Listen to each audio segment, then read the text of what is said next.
Welcome to Rules of the Game podcast. I am your host, Butch Porter, and we are here today in the library again of Dodona Manor, the home of George C. Marshall in beautiful downtown Leesburg, Virginia.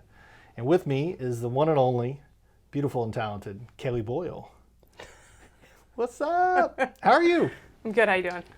I'm okay. I can't complain. You know, it never helps, and no one wants to hear it. They're just waiting to tell you their problems. I don't want to hear it. They don't want to hear it. They don't want to hear it. No. That's for sure. Well, look, the reason Kaeley's here, other than the fact that I just enjoy talking to her, Thank you. yeah, is that we have a film festival coming up in Loudoun County. So Loudoun Arts Council in Loudoun is putting on a film festival, and Kaeley's pretty much, you know, the something behind that. Do you have an official role in the film festival? I am the festival director. Festival director. It's a big title. It's a big title. Director is a good title. That I just dawned on myself. I've been a director before, I think, in some shape or form. A producer. I like producer better. It's always been my favorite title. Yes. It means that you don't actually do anything, but you're in charge. Yes. Which is cool. those are. I prefer a producer. I used to have, back in the beginning of my company, Independent Education, the lady that I started it with was the director, which is a very educational thing, like a director of education or director of the school or whatever. And so I told her I wanted my card to say producer because that really made sense, you know, but it didn't work out that way. She wouldn't let me put producer on my card. Next time. Yeah, maybe next time. Yeah. So tell us about the film festival. So it's happening September 10th through the 13th and 17th through the 19th at 50 West Vineyards in Middleburg. Right. We have a set of 7 different feature films and about 20 different shorts that are happening, as well as live music, fine arts, and food. And that's just the in-person. So there's actually a virtual that's going on currently. So we were able to continue to keep all of our programming that we were going to initially program before COVID. Before COVID came. That which must not be named, the COVID, right? Yes. So it was supposed to be in July, right? And that was the original plan was we were going to have an actual, like, in-person in a place with things and stuff. It's crazy. Film festival, right? Yes. And it got delayed. It was August? Beginning of August, though. So, like, you're close. Yeah, okay. But it was supposed to be August 3rd originally, but things got pushed because of venues and finding and scrambling to find all the different... So it's going to be drive-through and virtual? Yes. So the virtual's happening and the drive-in will be happening soon. Drive-through. You're right. Drive-in. No, but you're not the first person that says it. So, like, there's, like, 3 or 4 people that keep saying drive-through, and I'm like, maybe I should just, like, take a large order of movies. and I'll just keep going at a very slow pace around the property. Side of shorts. No, that works. No, a drive-through movie would work. Yeah, you go, you see, like, the fine art, and I don't know how that works, like driving into the building, though. Have you been to Gatlinburg lately? Like, I went to Gatlinburg, and it was really crowded because it was a busy time of year to go to Gatlinburg. And literally, you're driving through the park, and it's back-to-back traffic. So you're driving, like, bumper-to-bumper in a park, which doesn't make a lot of sense to be bumper-to-bumper in a park. No. But that's what a drive-through movie would look like. You just get, like, a big you just kind of drive truck. Around. Just project it onto that as you go, and you just keep going. So tell me about some of the movies that you're, like, most excited about, or is there anything in particular that? Yeah, no, we have award winners, I'm sure. Yes, we have a really good list of programming, including Oscar winners and selection from. Basically, we got very lucky being a first-year festival, being able to get the content that we did. Right. And a lot of it was due to Corona and people, like, speaking to each other. Film festivals. They needed things to do. People were willing to talk to each other more about everything and engage with us when it might not have happened previously. Sure. So we kind of had our selection from all the big ones in terms of, like, Cannes, South by Southwest, Sundance, and we curated it out of that with the list of 100 different screeners, and the movies now are on to our jurors to pick the winners. So there will be a winner. There will be winners? Yes. How many different categories of winners are we talking about? I think there's like 14. 14 like categories? Yeah, yes. You are the Oscars. How about that? That's impressive. Yes. Yeah, that's good stuff. So, so what started this? How did this come about? I mean, did you just wake up one day and go, I'll tell you what I'm going to do. I'm going to organize this big event with a lot of planning and do all the work and not take all the credit. And that kind of thing. That's the way these events typically operate, right? I mean, Well, I got very lucky with the team we put together because it started out with, like, we've had this conversation before too, and but not on camera, Kaeley. No, That's no. The, other like local arts organizations and everyone, there's like an appetite for the arts around here, and sure. I've been wanting for something like this in terms of a larger event, and there's a local filmmaker here in town and novelist as well, Owen Palmiotti, and we were talking about this and we were like, like, how hard would it be? How hard would that be to do? How hard would it be? And I was like, let's think about it. Like, what kind of team do we need to put that together? Right. Like, how can we realistically do this in a way that's successful and well done? Because it's the local business community is fantastic and is willing to come together and help everyone. And I already had met so many of the different business owners in town, so it was kind of like we already had a leg up to do it, and we had an area that wanted something like this. Sure. And I wanted to include all of the arts in something, and having a film festival and film be at the height of it, and then bringing up all the different disciplines with it. So talk to me about how you're bringing other disciplines into it. So every night of the festival, so it's 7 nights, and 2 of the nights we're having 2 acts, but we're having live music for the first 2 hours and then 1 hour each of the subsequent nights. But then also a fine art curated show in the Frank Lloyd Wright style solar paneled home. Oh, cool. It's like this incorporation of architecture and fine art and sculpture, and then you bringing in some of the culinary arts as well. So I'm an artist myself, so I love to see all these different. I am an artist. Do you have a gallery called Fine Gallery in Leesburg? I do. Yeah, I've heard of that. I've been there. It's all fine. Is it fine? It's fine. Actually, that's what I felt like for like so much of planning this festival, was like that meme where like everything's on fire. It's like, the little dog drinking the coffee or whatever. Yes. It's fine. Everything's fine. It was like, Kaeley, you said it's fine like 4 times in a row, which negates the meaning of the word. Yeah, it's like the fire festival. Everything's fine. It's going to be fun. Yeah. We took our kids over to your gallery one time and did virtual reality painting or something, right? Yes. That was really cool. Yeah. I thought about adding an element of virtual reality into the festival, and I was like, maybe next year. That's risky. Maybe next year. That's risky. Yeah. You should not, especially people like behind the wheels of cars, you probably shouldn't give them virtual reality. So you got some good people around you, and you got some good movies. Yes. And it's all the arts are included. Mm-hmm. Not all of them. Any sculptors involved. I know you're going to get me canceled because right. I didn't like, there's going to be someone. They're going to be like, you don't have any of the printmakers. And I'm going to be like, I'm sorry. Are there any claymation activists involved?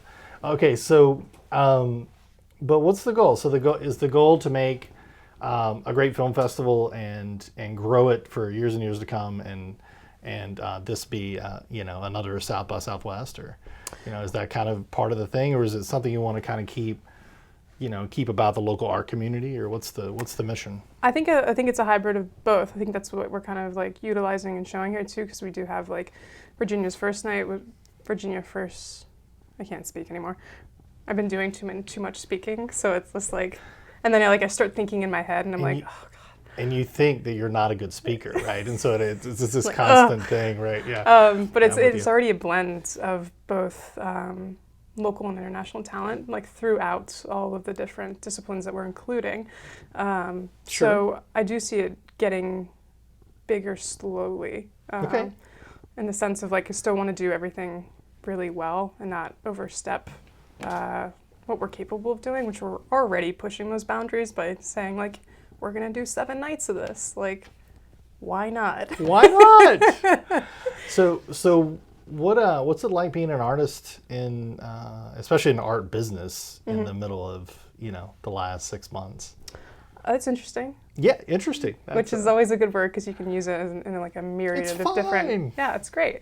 No, we've been lucky with because we do a lot of teaching through that end of it. Sure. Inside the gallery, so we did doing our Zoom teaching online, but it's definitely greatly affected the business, and I mean, you see it throughout all the businesses in art galleries throughout the world. Like, there's just pivoting on pivoting on pivoting, especially with like cancellation of like larger events like Miami Basel and different things like that. So a lot of the monies coming in had been kind of, in terms of like the art gallery business, were around larger events like that.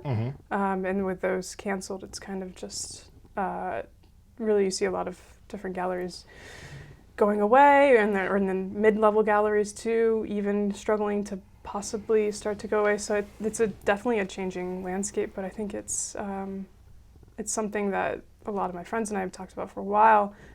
A lot of what's happening is just kind of being exasperated with how some of the artists are already feeling about some of those bigger art fairs and things too. So yeah, so this is a trend, or the challenges emerged before COVID, and COVID just sort of exposes it all. Yes. So like a lot of things, right? Yes. It just shows, it lays it all bare for the world to see. So what is it that drives those challenges, before COVID? Why is it that it's harder for galleries to stay open and make it work? I mean, for me, I think it's like seeing artwork in person is most of the experience, or like having that moment with the artist, or talking to them about what the artwork is about. And then, because I always say, like, you usually don't collect artwork, you collect the artist. Okay. And so when there's a screen involved, or there's less of that personal connection with it, it just kind of puts a lot of that on the back burner, and it forces a lot of businesses to have to quickly try and change the process of how they're selling, which is hard to do in terms of like transitioning from an in-person to immediately into something online, and whether or not you have the bandwidth in order to understand to do that, or hire people to set it up. So it's a lot. There's big jumps that happen there. So do you think that when people buy art, in your experience, are they buying it? You're saying they're buying the artist. Are they buying it based on how the art makes them feel? Or are they buying it based on how much they're impressed with the artist themselves? Or are they buying it based on, what is it that people buy when they buy art? I mean, I know that everybody's different. That's probably, goes without saying. But in your experience, like what is it that people are buying? I think it's the connection. It's like an emotional connection with it. They see themselves in it. There's something that they recognize. People identify yes. in some shape or form. So that to me is like the moment where you see it. Because I've seen it happen too with people like coming to an artist talk and then having the artist be speaking, and then there's all of a sudden like this moment that's like, oh, I've had that experience too, so now I see myself in that artwork, and I can see, what they're trying to do and what they're trying to say, and they're more willing to go down that journey with them. But I think that to me is that. Are you a film geek? Kind of. Yeah? Yeah. Have you been that way for a while? Yeah, so I have 3 older brothers, and the youngest of the older brothers is an author and a professor, and I started out, like when I was younger, he would show me like every single Western that there possibly was to watch. That's funny. Okay, so like, you've seen a lot of Westerns happen? A lot of Westerns, but like a lot of movies in general. Like he would just show me, like he was like, you need to watch this, you need to watch this, you need to watch this. Because I've always looked at it as like filmmaking includes all of the different arts in terms of sets, photography, like the actual videography. It has everything in it. So there's so much that can be learned from that, and it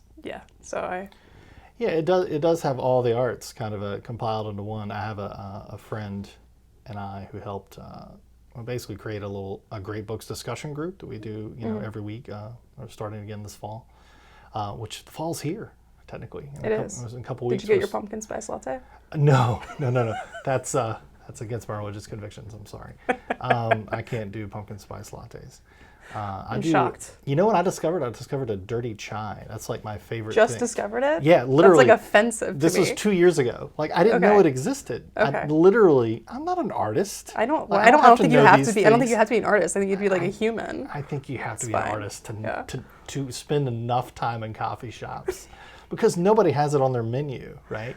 But do they not? Most people don't. Okay. Right? So Pete's, I'll give you that, in Ashburn or Brambleton, where it was, had it on their menu once. Yeah. It doesn't anymore, but it did for like 15 minutes. And I saw it, I'm like, what's that? And they told me, and I was like, oh my God, how did I make it to 40 whatever and not know what a dirty chai was? It gives the chai tea a little kick that you need, and it like evens it out and kind of like takes away that, I need the espresso, right? Yeah. I like the chai. Exactly. So it's the best of both worlds. Yeah. So anyway, the fall is here, and we're doing these meetings every Get a Sunday. quad shot if you want to go crazy. A what? Quad a quad shot?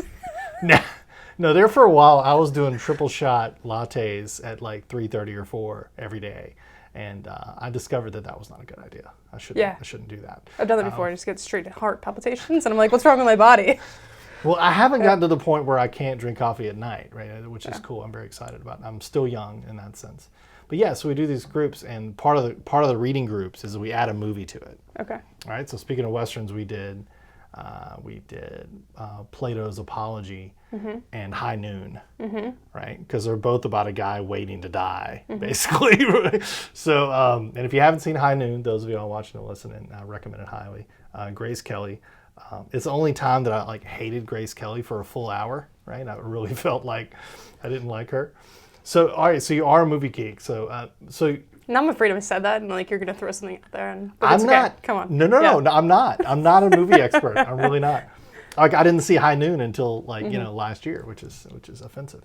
No, this year. No, this calendar year is the first time I've seen it. It's okay. This year doesn't. And I still haven't recovered from the fact that I really disliked Grace Kelly for a full hour. It was like her first movie. Yeah. Yeah.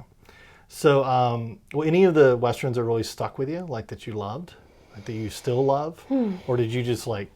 When I was a kid, it was John Wayne movies. I had a Scoutmaster. Well, it was like the whole John Wayne series movies. of like what came before, like the Good, Bad, and the Ugly. The spaghetti westerns. Yes, that whole series. So I remember me got like a box set of all of them, and it was just like a 24 hours. Just like I was like, I'm done with this. Like, can I be done? And he's like, no, this one's really good. Only 4 more. Yeah, yeah. And I was like, really? Because they're all blending in together. Yeah, you can't tell them apart anymore. But I was thinking about this on the way over here because I was like, because I love Tarantino. Okay.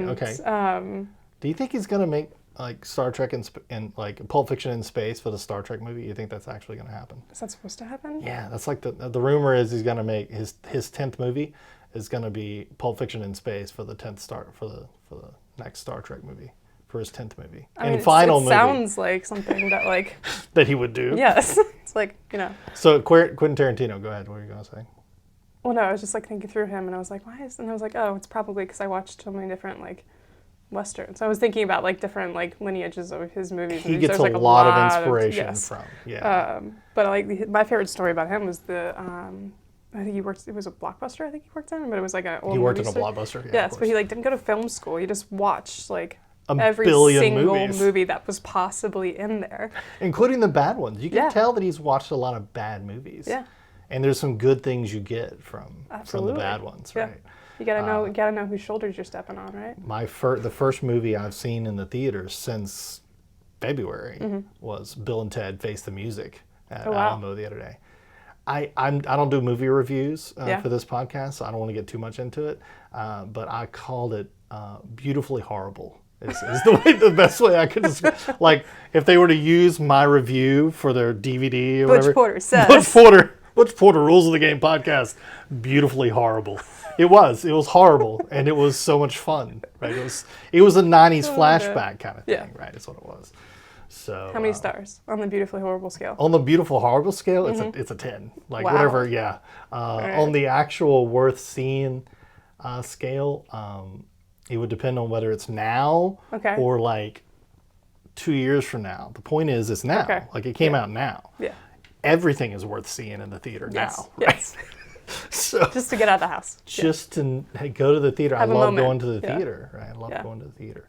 Well, I'm really looking forward to the festival. I think it'll be a ton of fun. I am too. Yeah. It's going to be interesting. It's the first one, right? We've never had a film festival in Loudoun County that you're aware of, or have. Well, the Middleburg Film Festival. Okay, okay. This has a little bit different of a personality to it than that one, but that's more like Hollywood based. I would say this is more like indie emerging filmmaker based. Really? So yours isn't Hollywood based. That's good. It's a little more Kaeley. That's right. Well, so no, I mean the indie film thing, it is different, right? But Well, but why is the Middleburg Film Festival Hollywood based though? It doesn't seem like something the Middleburg would, Well, Sheila Johnson puts it on, so she's got those. she's got those connections. Yeah. That makes sense. Yeah. I suppose if I had those connections, I would. I mean, do that too. they have good indie film too. Or it's just But like the set of films that they're going to show are most likely going to all be nominated for. But we're not here to Oscars. talk about their film festival, I know. Kaeley. I know. Why are we Sorry. even? Yeah, I mean, why even talk about their film festival? So They're good people. Yeah, they're wonderful people, and they do wonderful work. Sheila Johnson does good things. She's got a great. I still haven't been down there to that resort. What? And had lunch or brunch or whatever you have down there. What do rich I people walked have at in- Salamander Resort? I'm not sure what they eat there. I Is don't it like know. a salmon salad? Is that what I'm supposed to eat when I go down there? Any sort of alliteration you can think Something. Like a salmon salad for brunch. of. Yes. I think that's Salmon that's what salad it's- with a spritzer. Is that too much? I don't drink. I don't even know. Is a spritzer? Is that a thing? It could just I be don't a know. non-alcoholic A spritzer. non-alcoholic spritzer. Yeah. I could do that. I could pull that off. I Yeah. think. Just So refreshes your palate. The bubbles. that's what it's for. Yeah. I need my palate refreshed occasionally. So anyway, I really appreciate you coming on. And Appreciate you having anything me. else you want to tell us about the film festival that we need to know? How do you get tickets and all that kind of jazz? You can get them through the website, loudounartsfilmfestival.com. loudounartsfilmfestival.com. And or if you want to go to the Loudoun Arts website, it's on there as well. Okay. But yeah, you can follow us on Facebook, Instagram. Yeah, I'm excited. It's going to be amazing. It's gonna Our be a opening night blast. feature film filmmaker is coming with her team, and we just have some really great talent, and they're all coming into Loudoun, and are excited to be here. And I think it's going to be something pretty incredible, especially now, because I think we could use We it. need it, right? Yeah. We need Yes. something like that Yes. here. Yeah, Yes. desperately. So tell me how you got into art yourself. Weren't you an athlete before you were an artist? Yes. Well, you were an artist, I'm sure, already, right? Or were you not? It's like an artist in waiting. Really? Yeah. Like deep down inside, you were an artist, but it didn't come out until you finally. Yeah. No, I swam all throughout high school, and I was lucky enough to get a scholarship to Penn State, and I swam for Penn State for 3 years, and then quit 2 weeks before Big Tens. Coaches No were way. super happy about that. No, I'm sure they were. Very happy about it. Yeah, I'm No, sure they so, were yeah. very. I mean, they were understanding, right? No. They didn't feel judgment against you because. No, it How do was directly related to the whole actually launching of my art career. I wasn't Okay. able to take some of the classes I needed to take, and they told me that I needed to switch around and figure it out, and so I just decided that since I wasn't going to be able to do the thing that I was going to spend the rest of my life doing, and I wasn't going to spend the rest of my life swimming. So True. I had kind of like an out-of-body experience that I was like, this is what I actually want to do. And I did this other thing for 17 years. Right. And it was time to move on, and Yeah. kind of just spiraled from there. So how did people react? I mean, those who were connected to you, not just coaches who I'm sure were pissed, but people who kind of connected you as Kaeley the swimmer. Yeah. So how did they feel when you were like, meh, I'm just gonna move on and be an artist? Did you get a lot of, what are you doing? Are you crazy? Right? No, I mean, they were always, because I have very, very good friends still with a lot of the members of the Sure. team. They're very supportive with my choice, and I think a lot of them kind of saw it coming for a while. Yeah, they kind of saw the writing on the wall. if you will. Yeah.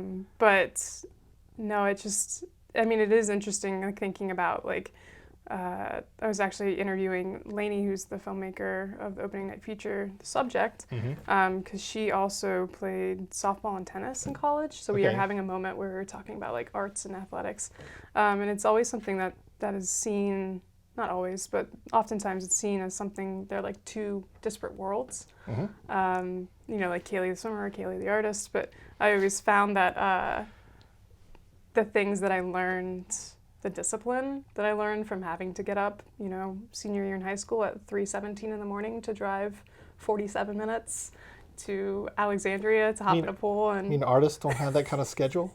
No, they don't. they usually go to bed at 3:17. That's right. It's like, It is a different lifestyle. Right? Yes. No doubt about that. Right? but it gives you it gives you a lot of discipline that I see coming out and doing the different things that need Sure. to do to get done. I was going to things I'm ask doing how now. all that translated. Like being an athlete there's a serious discipline level there. To be an Yes. artist entrepreneur, which, you know, some of the things required to be an entrepreneur are not natural to the natural artist, kind of, you know, in a sense, right? I mean, Yeah. there's you know, things you got to run your books and you got to, you know, do all those things. It all requires attention and focus, right? Yes. So, so I was, I'm curious how much all that translated. I guess it did more so than I even Than thought. you realized, yeah. But I think it's coming out more with the different things that I'm doing now. Like, for terms instance, of- if I were to just pull an example out of the hat, a film festival that Yes. you're organizing, like, for Yes. instance, that requires a lot of time and energy. And It discipline, does, I'm sure. and it requires like a really good group of people and being able to talk to all those people and trust them and trust that they're going to be doing what they're supposed to be doing and I'm doing what I'm supposed to be doing, and then because you can't do it alone at this size. No, so no, you it's can't. like Yeah. it's taught me a lot of different things. So it was actually one of my mentors told me, because someone was like, oh, Kaeley's transitioning from being a jock to an artist, and I'm like, I hate both of that. Did you like change your Twitter handle to like just Kaeley, right? Because I'm not Kaeley the artist or Kaeley the athlete. The I'm real just Kaeley Boyle. Real Kaeley. Actually, Butch Porter was taken, so I literally took real Butch Porter. Of course It you was did. mostly to make people And angry. you don't drink pumpkin spice lattes. And I don't drink pumpkin spice lattes. You just have to be Yeah, so now one of the rules of being on Rules of the Game podcast is that everybody has to come up with a rule. You didn't tell me this before. I know, I didn't tell you before. I feel like take that mic I off. feel like, I know. The mic drop would be awkward, right? These things this don't. interview is they over. wouldn't- Sorry. No one could hear it. So, but no, especially since you're an athlete, and you're also an artist, A former athlete. a former athlete, but you have that experience and that discipline, Yes, right? yes. And there's rules involved, right? Yes. Yeah. There So are. so if you had to come up with a rule for life, if you Okay. will, right? What is it kind of like one of those things that you think about a lot, that you think this is Kaeley's rule, whatever. And God. normally I would offer, hey, you can get back to me or whatever, but that's not the way it works. You have to come up with something Okay. right now. I know it's stressful. Yeah, it is like super stressful. It could be a rule for a film. It could be a rule for like what not to do or what to do for a film. It could be a rule for life. It could be a rule for these kinds of conversations. It could be a rule for art. It could be a rule for your art. See, I feel like what I'm going to say, it's like not even a rule. It's like I'm like always- standing on a podium. It like always saying is. This, It always it's like, is. Yeah. am I allowed to swear? You can be profane but not vulgar. I think Okay. that's the Okay. line we try to draw. PG-13. Okay. That's what we're going for Okay. here. Yeah. I would say if you're going to do something, do it well and don't half-ass it. That's great. Yeah. Yeah. Don't half-ass it. No. Yeah. I I hate mediocrity. really, you hate it? I hate it. Did you know that? I'd rather like crash and burn or to be Did amazing. you know that hate has no home on this podcast? Oh, God, I'm right? sorry. I should have told you ahead of time that you can't hate things. I strongly dislike it.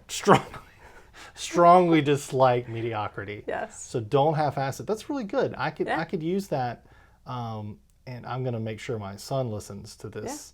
We have since he got bragged on a couple In of anything, podcasts. right? Yeah. Well, at anything, but I used to give him a half-ass scale when he does like a chore or whatever. Yeah.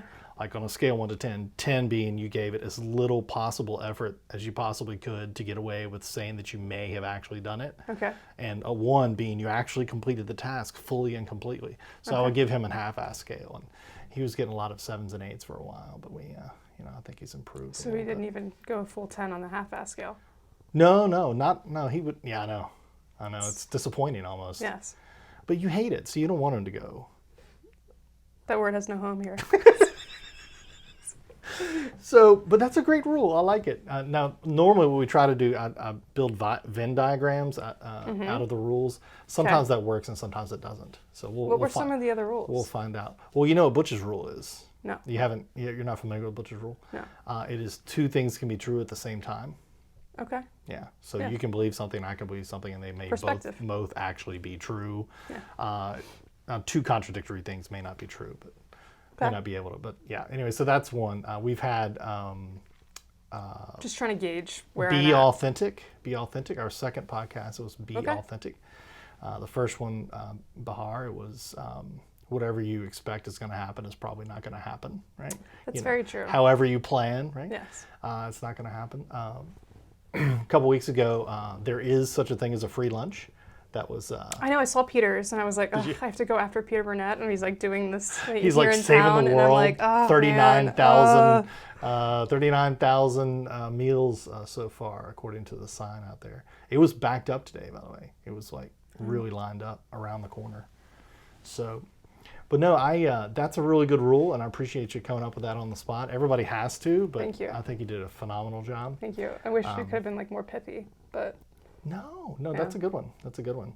One of the rules is too, like, I told him it was, I can't even remember what it was. It was so long. Like I had to, I had to shorten it like drastically. okay. Like if you think you understand something about what somebody else thinks, then ask one more question. Right? You lost me like I know. 30 seconds I ago. I couldn't even get halfway through it myself. Poor Randy. We're gonna pick on him. But no, that was the longest one. I think yours is perfect. So Thank you. I appreciate you coming on, Thank you. and we should do it again. Between now and the next film festival that you do, Yes. right? And They're gonna be like next week, and I was like, all right, put on the books. yeah, why not? Yeah. Because next week you won't be Looking busy. at my watch. It's a You won't be hair tie. busy or anything. It's not a hair tie. Yeah, I do that a lot too. I do Yeah. this, and I don't have a watch. Yep. But thanks for coming on, and we will. Thank you. We're really excited about the film festival, and in order to get tickets, you can go to Loudoun Film Festival. Loudoun Arts. Loudoun Arts Filmfestival.com. Filmfestival.com. Yes. The cool thing is we can put links on the podcast Yes. notes and all that kind of fun Yes. stuff. So hopefully people will see that. But we will look forward to it, and we will talk to you soon. And those of y'all who are watching or listening, go have a great conversation, but play by the rules.